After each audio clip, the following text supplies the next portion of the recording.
Hey, everybody. Wanted to talk a little bit about form. We talked about that earlier, and in some ways, we kind of want to resist that because we like for our expression of emotion to be spontaneous. But even in our spontaneous expressions of emotion, they're not really all that spontaneous.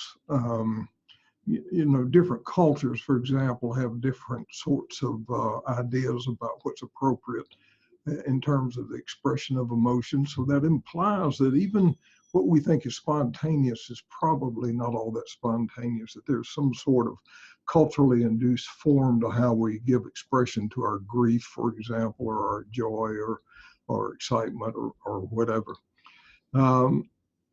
Form is essential to everything. Form just is. We look outside and we see that trees have a particular form, and leaves have a particular form, and grass has a particular form.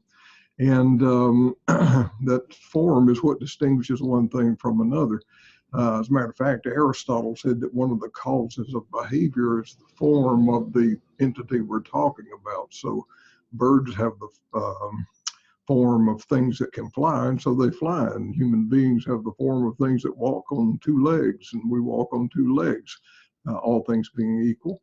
And we give form to time. We say that the new year begins the 1st of January, but in ordinary days, not during the pestilence necessarily, we all know that school begins the new year begins when school begins. Everybody who pastors a church knows that. Summertime comes, it's a different kind of thing. Winter sets in, spring, whatever. So everything has form. And what form does is that it gives form to the formless. If you read Genesis 1 really carefully, you'll see that it's really not so much about God speaking everything into being out of nothing. Now, I believe God did, but I believe that on the basis of some other scriptures. Genesis 1 is largely about God putting things in order, God creating form. It's as if God's saying, sun, you come out in the daytime, and moon, you come out at night, and land, you just sit there, and water's going to lap up on you, but it's only going to go so far. And birds, you get up there, and fish, you go in there, and rock, you just sit there and don't move. That's a joke. And you got four-legged critters that wander around, and two-legged critters that are not exactly like the four-legged critters, but a little bit like the four-legged critters. And so that, see, there's form to everything. And part of what distinguishes one entity from another is form. So that's how God gave order to chaos. Well, lament does pretty much the same thing. Now, I know there are people in this group who have experienced some things that were just so incredibly shocking that in the moment that it happened and thereafter, you just felt lost. I know this for a fact because I know several of you, and I know some of the things that you've been through. And that kind of chaotic expression, because you have something you have endured, is just so shocking. And I'm using an extreme example here. Eventually it's going to seek some form. And what lament does for us is to give form to these emotions that we struggle with, and that are so much a part of our lives, like grief, for example, or shock, or just any number of emotions. And the way that it does that, it is that it gives, Brueggemann even uses this, it gives form to the formless. Stanley Hauerwas, I have a quote, I never know where his quotes come from. I've read so much of his stuff and I remember so much of it, but I just don't remember where I read it. But I know in one place he says that lament teaches us how to be faithless in faithful ways. In other words, when we just lose our way and we really are in doubt and confusion, if that ever happens to us, that lament ensures that we can be faithful in faithful ways. that we can go to God. We see everything has to be named before God. We don't get to hide anything from God. There's nothing that we tell God that God does not already know. It's not as if we've got this kind of secret feeling that we're not letting God in on. He knows about that. And so our doubts, even to the point of losing faith, we can come before God and say, I don't know what to tell you. I don't believe. Right? I mean, I can't imagine doing that, but I can imagine that it happens.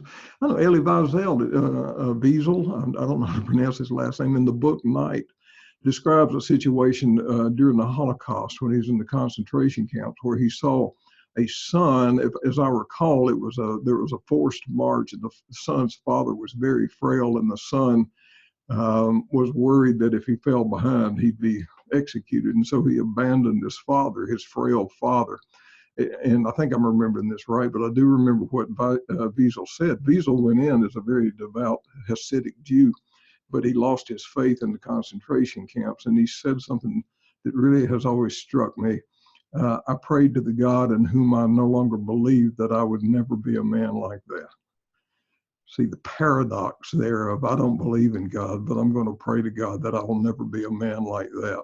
And see, lament kind of gives him a form in which to do that. I'm going to talk some more about paradox, by the way, because it's just, the Psalms are rife with it, and so is lament. For example, if the psalmist prays, where are you, God? He's implying that God is not there, and yet he's praying to him all at the same time. So it's just full of that kind of thing. Okay, so there's a certain kind of form to lament, and guess what?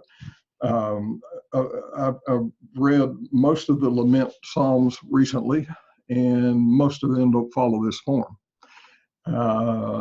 But elements of this form are generally there. Some of them, especially, and every now and then one or two will appear, but you don't see them all that regularly. And so the first aspect is address. You address yourself to God, and in a lament, very often that address is very short.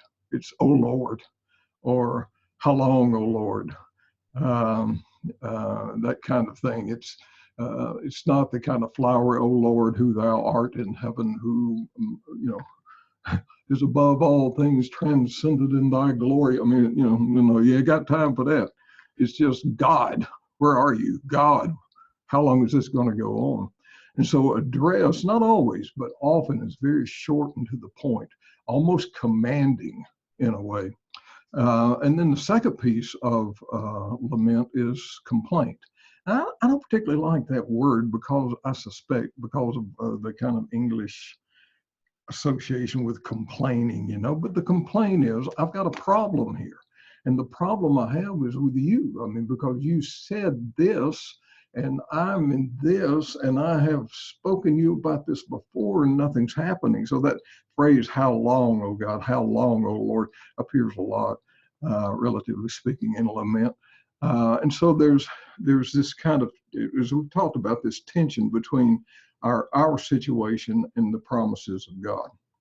He has promised to be this way, and yet we're not in this moment experiencing him as that way. So there's complaint. And then there is petition.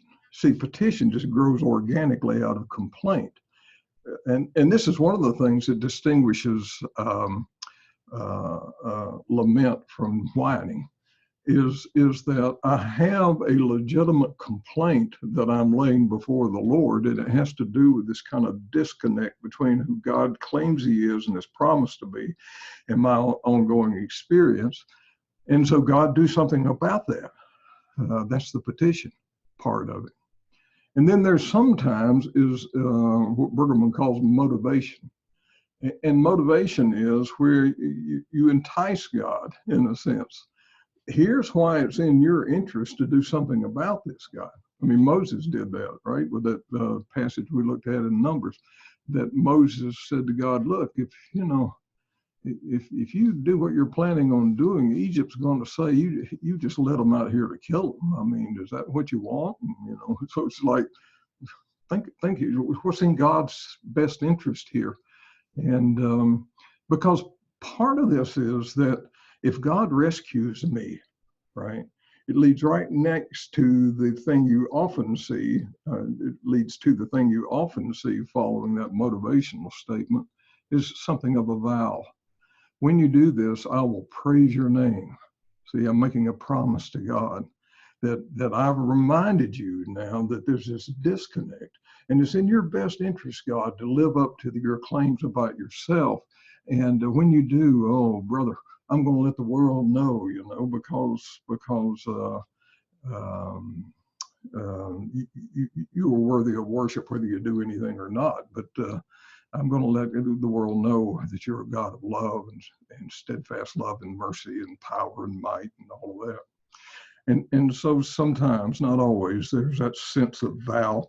And then finally, there's this quick turn often in lament where, I'm miserable, I'm dying, you got to do something. I praise you, God, that you have done this, that, and the other. And scholars have debated that a lot about this quick turn that you sometimes see in lament. And, they talk about all kinds of things. A later writer added this and all, we don't know how much time is between that complaint petition motivation piece and when God responds. But I've got a sneaking suspicion that out of faith and out of hope that the person who is lamenting is saying in effect, I'm just going to head right now and praise you because I know you heard my prayer and that you will act on it. And I'm going to entrust this to you. When I say that, I got to tell you real quick about a good friend of mine, watching my time here. A good friend of mine, Virginia Laws, who will be 100 years old here in June. I used to talk to Virginia one time. I forget what it was. I was very concerned about something, worried about something, and I just told her about it. And she always called me Jim, like I was too. She's from Tennessee, East Tennessee. And Jim, you just give that to the Lord. And then she paused, and then she said, and if he doesn't respond, you just go ahead and remind him that you gave that to him. So that's a real sweet form of lament right there. So anyway, I went through that quickly. I'll post a little something in the comments below to kind of remind you. And so, I mean, that's all there is to it. I mean, there's nothing terrible about form. Form is what brings the chaos together. It gives form to our expressions of anguish rather than for us just to have our hair on fire and running around not knowing what to do. All right, thanks, and I'll see you on Facebook.